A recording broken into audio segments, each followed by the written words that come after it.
Hello, everyone. Just want to give an honest review of the NHL 23 technical test. To start out, in my opinion, the technical test is a huge disappointment. Whenever you hop into the game, it's the same loading screen to, start off your experience of the game. In NHL 22, it's exact same.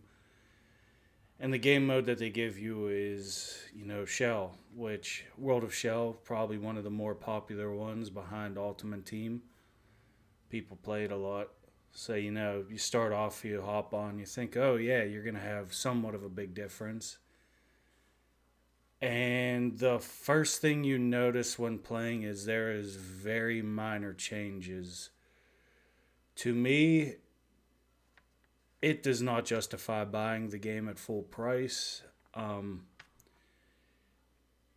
And in all honesty, a lot of the changes that they made could have been updates that they could have just added to NHL 22, which is a huge,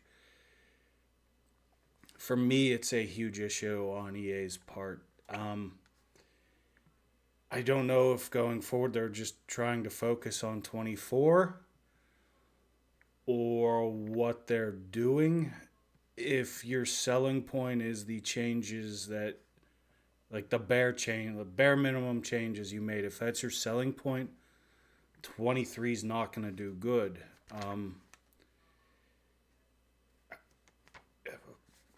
a positive change they did make, yes, was crossplay and the passing out of like last chance passes. So yeah, that's a good update for it. But like I said, that could have been a patch for 22. Like all you did was literally update passing, so it doesn't feel like you're getting sneezed on and losing the puck and crossplay, which is okay because you get to play now against like Xbox people. But the fact that you can't play with them still is a huge problem. NHL already has one of the smaller player bases. They don't put enough resources and money into the game. And they don't really do anything to draw people in to play the game, which is confusing to me why they decided to do such minor changes for 23.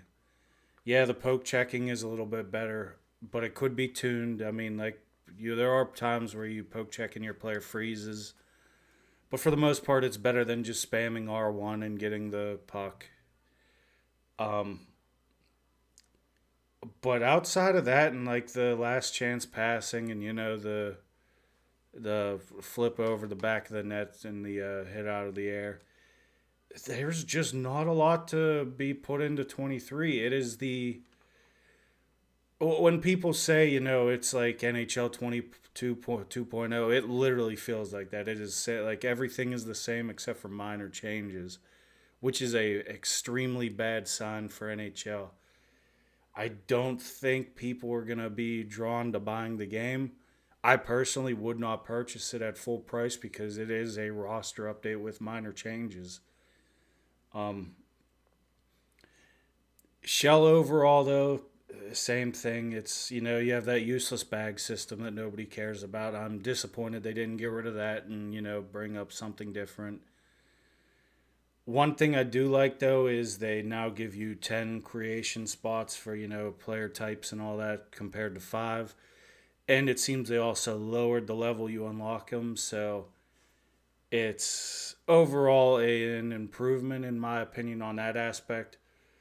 Because I didn't really like leveling up, especially whenever all you do is play league games. Like if you're in LG, Beer League, BLG, any of that, you don't necessarily play RP games that much anymore. So it's like, and with the player base usually dying out a month or two later, you just can't find the games anymore to play. So it's like, for me, it's a decent change to add, like, lower the overall you need to unlock them. That way you can have more player classes and stuff. But that is probably the biggest update I've seen actually in the technical test, and that is a disappointment. It's from EA. You would expect more. You would expect higher quality for the company that they are. But they, for whatever reason, just refuse. They do not put their time into it. And I get they don't put resources into it. I get that they don't put the money into NHL.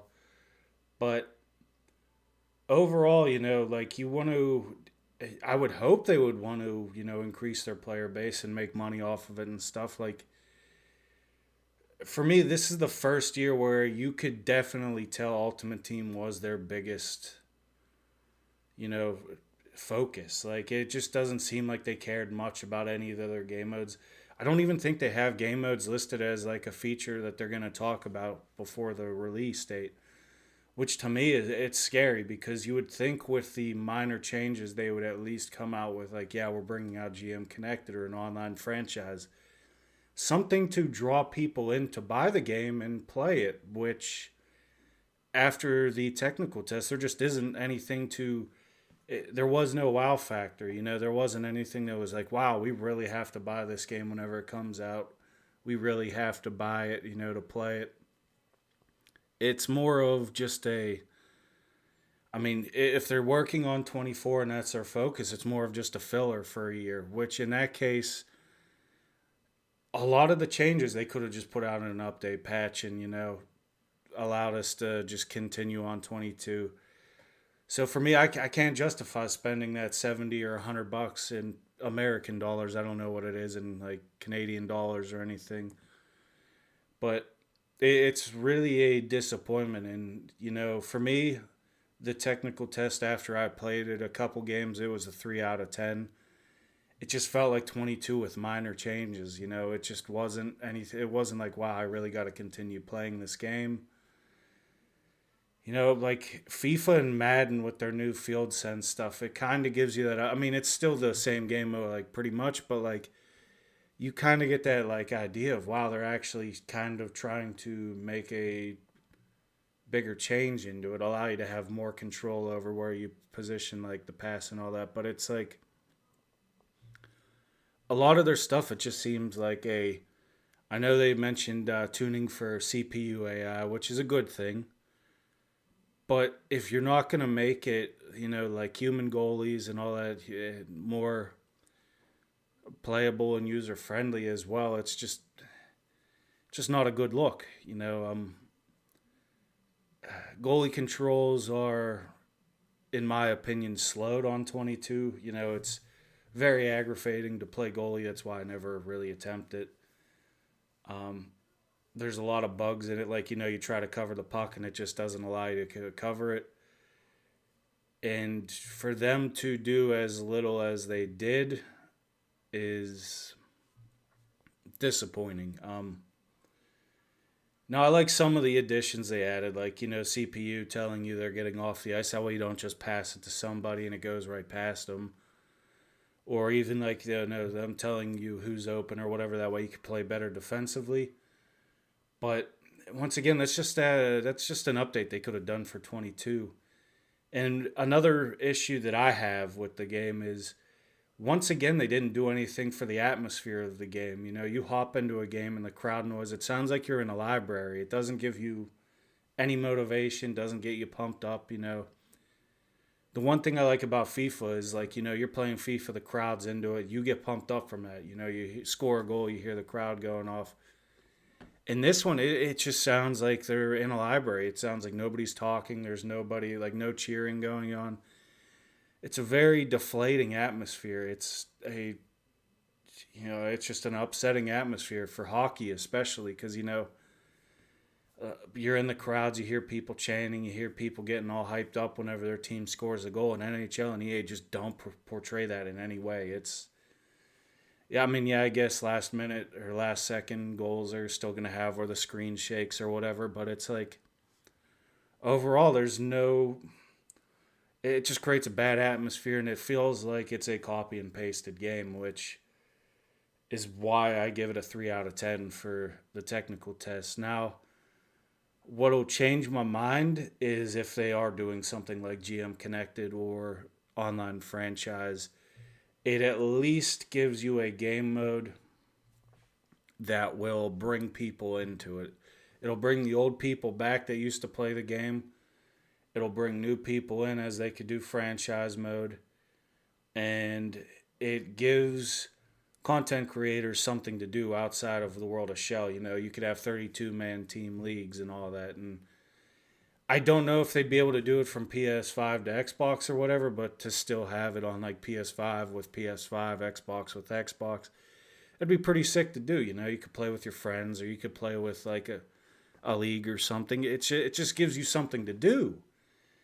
But 23 with the technical test, it feels like 22. It feels like 22 2.0. It's not anything that is game changing. It is not anything that's like really big change or anything. It's just it feels like a copy and paste with minor changes that they could have put out in an update for 22, which is why for me I can't recommend anyone getting it. I would recommend until it's on sale, or if, you know, EA Game Changers, watch out for whenever the game comes out to see if you could get a free code off of it. I cannot justify paying anything more than $20.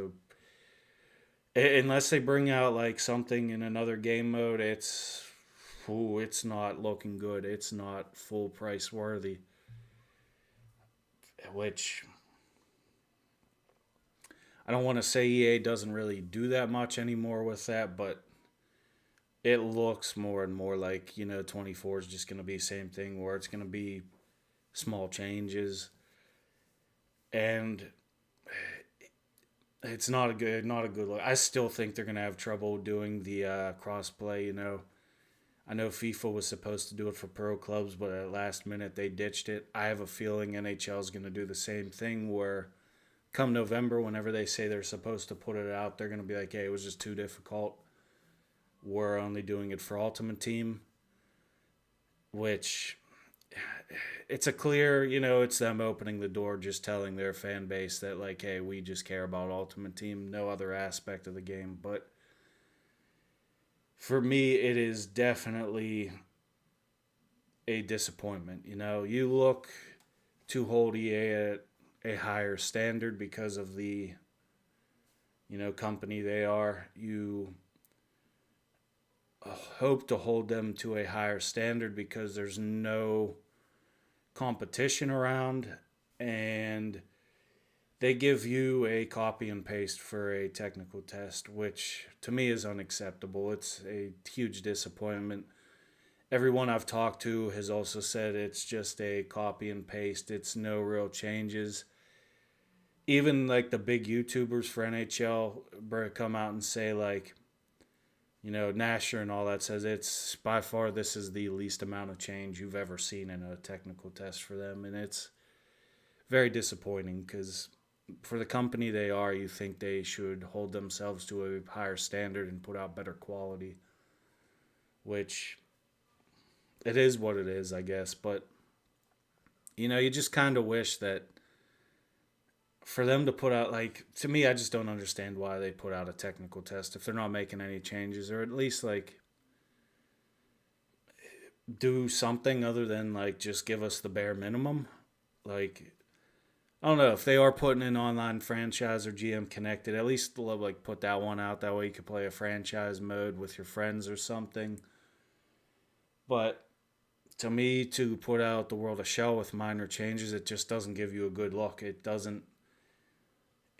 I don't know why you would do that and expect people to come back from it or to be hyped up to buy it from the start, or to, you know, even continue to play it and like get that free marketing from like word of mouth or something where they're like, yeah, the technical test is great, because the reality is it's not. It is awful. I mean, it's not awful on the aspect of gameplay. It's just 22, which I said in previous videos that it is 22. 23 is going to be a disappointment. It's going to be the same thing. But I didn't expect them to literally do that with minor changes. Like, I thought, like, hey, we're going to get, like, you know, maybe get rid of the shell bags that are useless, or get rid of Lee. You know, at least allow us to have more player customization in Shell, where, you know, you get rid of that five skill gap like editing thing, you know, make it 10 or something. That way you could, you know, really give your guy better, you know, customization and make it feel better to control and all that. But for what they did, it is awful. It is bare minimum. So overall, my rating of the technical test, like I said, it's a 3 out of 10. If you like the video, subscribe, like, share it with people. You know, hopefully, eventually, I get into the EA Game Changers thing. So eventually, I could start giving away codes and all that. And actually be more optimistic about the company. But it isn't a good look. So have a great day. Like I said, like, subscribe, share, comment, and have a good day.